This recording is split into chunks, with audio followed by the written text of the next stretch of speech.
사도는 주권자에 대한 신민의 의무와 주인에 대한 종의 의무를 다룬 후 남편과 아내의 의무를 설명하기 시작합니다. 그리스도인 부인들이 그리스도께로의 회심과 모든 그리스도인의 특권에 대한 관심 때문에 이교도나 유대인 남편에 대한 복종이 면제되었다고 생각하지 않도록 사도는 여기서 그들에게 말합니다. 아내의 의무는 무엇인가?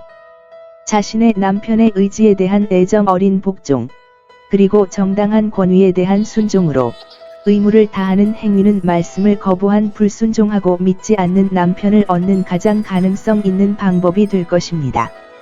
그들은 아내의 사려 깊고 평화롭고 모범적인 대화에서 본 것 외에 진리의 다른 증거에 주의를 기울이지 않았습니다. 배우십시오. 모든 별개의 관계에는 목회자들이 설교해야 하고 사람들이 이해해야 하는 특별한 의무가 있습니다. 유쾌한 복종과 사랑과 경건한 존경은 남편이 선하든 악하든 그리스도인 여성이 지켜야 할 의무입니다. 이것들은 타락 이전에 하와로부터 아담에게 주어졌던 것이었고 지금도 여전히 요구되고 있다. 복음의 말씀의 의도는 영혼들을 그리스도 예수께로 인도하고 얻는 것이지만 너무나 완고하여 말씀으로 구원받지 못하는 사람들이 많이 있습니다. 사람들을 얻는데 하나님의 말씀 다음으로 좋은 대화와 상대적인 의무를 신중하게 수행하는 것보다 더 강력한 것은 없습니다. 5. 불신앙과 부정은 민사 관계의 유대를 해소하거나 의무를 면제하지 않습니다. 아내는 남편이 말씀을 지키지 않을지라도 남편에게 의무를 다해야 합니다. 민사 관계. 아내는 남편이 말씀을 지키지 않을지라도 남편에게 의무를 다해야 합니다. 민사 관계. 아내는 남편이 말씀을 지키지 않을지라도 남편에게 의무를 다해야 합니다. 그들의 남편에 대한 두려움이나 존경심으로 그들의 믿지 않는 남편들이 정확히 관찰하고 주의를 기울이는 순결한 대화에서 악한 자들은 종교를 공언하는 자들의 대화를 엄격히 관찰하는 자들이다. 그들의 호기심, 시기, 질투는 선한 사람들의 길과 삶을 좁게 지켜보게 합니다. 모든 사람에 대한 정당하고 합당한 존경심을 가지고 참석하는 순결한 대화는 그들을 복음의 신앙과 말씀에 대한 순종으로 인도하는 훌륭한 수단입니다. 몸의 장식보다 정신의 장식을 더 좋아함. 그는 종교적인 여자들의 의복에 관한 규칙을 제시한다. 3절. 여기에 금지된 세 종류의 장신구가 있다. 금을 입거나 금으로 만든 장신구는 레베카, 에스더 및 기타 종교적인 여성들이 행했지만 나중에는 주로 창녀와 악한 사람들의 의복이 되었습니다. 의복을 입는 것은 절대적으로 금지된 것은 아니지만 너무 화려하고 값비싼 옷을 입는 것입니다. 첫째, 종교인들은 그들의 모든 외적인 행동이 기독교 신앙에 부합하도록 주의해야 합니다. 그들은 모든 방식의 대화에서 거룩해야 합니다.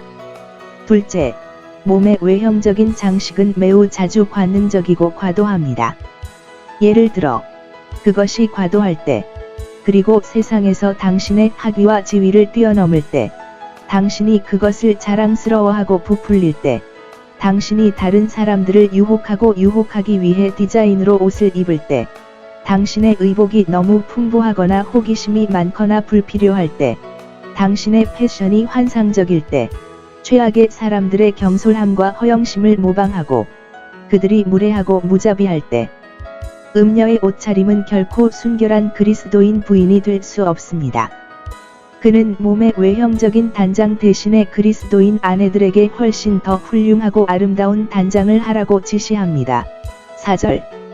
즉, 영혼입니다. 숨겨진 사람, 내면의 사람. 몸보다 영혼을 꾸미고 아름답게 하십시오. 둘째, 규정된 장신구.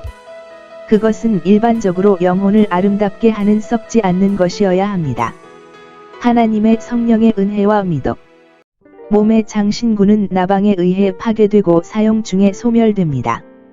그러나 신의 은총으로 오래 입을수록 더 빛나고 좋아집니다. 특히 기독교 여성의 가장 훌륭한 장식은 온유하고 조용한 정신, 다루기 쉬운 마음의 기질, 열정, 교만, 과도한 분노가 없으며 남편과 가족에 대한 조용하고 호의적인 행동에서 자신을 발견합니다.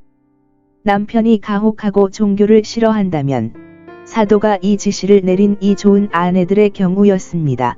신중하고 온유한 행동만큼 그를 설득할 수 있는 방법은 없습니다. 적어도 정숙한 마음은 선한 여자를 자기 자신에게 편안하게 해줄 것이고, 그것이 남들에게 보이기는 하지만 세상 사람들 눈에는 사람에게 사랑스러운 장식품이 됩니다. 셋째, 그것의 탁월함. 심령의 온유와 고요함은 하나님이 보시기에 사람이 보기에 매우 귀중하고 하나님이 보시기에 귀중합니다. 배우십시오. 참된 그리스도인의 주된 관심은 자신의 영을 바르게 정돈하고 명령하는 데 있습니다. 위선자의 일이 끝나는 곳에서 진정한 그리스도인의 일이 시작됩니다. 속사람의 자질은 그리스도인의 가장 중요한 장식입니다. 그러나 특히 침착하고 조용한 정신은 남자나 여자를 아름답고 사랑스럽게 만듭니다.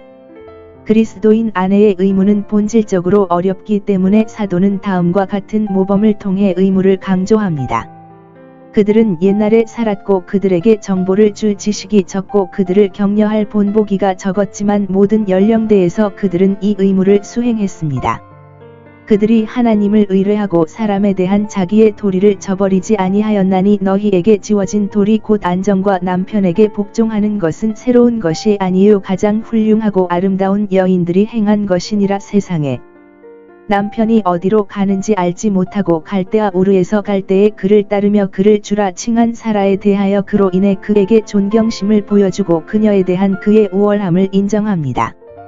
이 모든 것이 그녀를 하늘로부터 공주로 선언하셨고 그녀의 이름을 바꾸심으로 너희가 믿음과 선행에 대하여 그를 본받고 또 너희 남편을 두려워하여 진리에서 떠나지 아니하면 그의 딸들이라. 당신은 그들에 대한 의무를 공언하거나 소홀히 하지만 하나님에 대한 양심과 그들에 대한 의무감에서 두려움이나 강요 없이 기꺼이 그것을 수행합니다. 배우십시오. 하나님께서는 세상의 모든 남자와 여자의 행동을 정확히 주목하시고 정확한 기록을 유지하십니다. 아내가 남편에게 복종하는 것은 모든 시대에 걸쳐 성녀들이 보편적으로 실천해 온 의무입니다. 모든 남자나 여자의 가장 큰 영예는 섭리가 그들을 두신 관계나 상태에서 겸손하고 충실하게 행동하는 데 있습니다.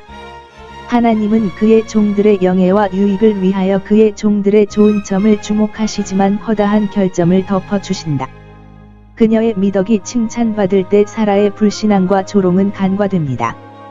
그리스도인들은 두려워서나 억지로 하지 않고 자원하는 마음으로 하나님의 명령에 순종하여 서로에 대한 의무를 다해야 합니다. 아내들은 경박한 남편에게 복종해야 합니다. 두려움과 놀람 때문이 아니라 선을 행하고 하나님을 기쁘시게 하려는 마음에서 해야 합니다. 그녀의 미덕이 축하받을 때 아내에 대한 남편의 의무는 다음으로 고려해야 할 사항입니다. 세부 사항은 다음과 같습니다. 동거는 불필요한 분리를 금지하고 상품과 사람이 서로 기쁨과 화합으로 상호 교류하는 것을 의미합니다. 지식을 따라 아내와 동거함. 짐승과 같이 정욕을 좇지 아니하고 악마처럼 열정에 따라 오직 지식을 따라 지혜롭고 근신하여 하나님의 말씀과 자기 본분을 아는 자 같이 하라. 아내에게 경의를 표함 대시 그녀에게 정당한 존경을 표하고 그녀의 권위를 유지하고 그녀의 인격을 보호하고 그녀의 신용을 지지하고 그녀의 대화를 즐겁게 하고 그녀에게 멋진 유지를 제공하고 그녀에 대한 정당한 신뢰와 확신을 줍니다. 그 이유는 그녀는 본성과 체질상 더 약한 그릇이기 때문에 보호되어야 합니다. 그들은 생명의 은혜와 이생과 저생의 모든 축복을 함께 상속받을 자이므로 서로 평화롭고 조용히 살아야 합니다. 그렇지 않으면 서로를 위한 그들의 기도가 방해를 받을 것입니다. 그래서 종종 당신은 전혀 기도하지 않을 것입니다. 또는 기도한다면 혼란스럽고 혼란스러운 마음으로 기도할 것이므로 성공하지 못할 것입니다. 여성의 나약함은 별거나 멸시를 위한 정당한 이유가 아니라 오히려 존중과 존중을 위한 이유가 됩니다. 생명의 은혜를 상속받은 모든 사람에게는 영예가 있습니다.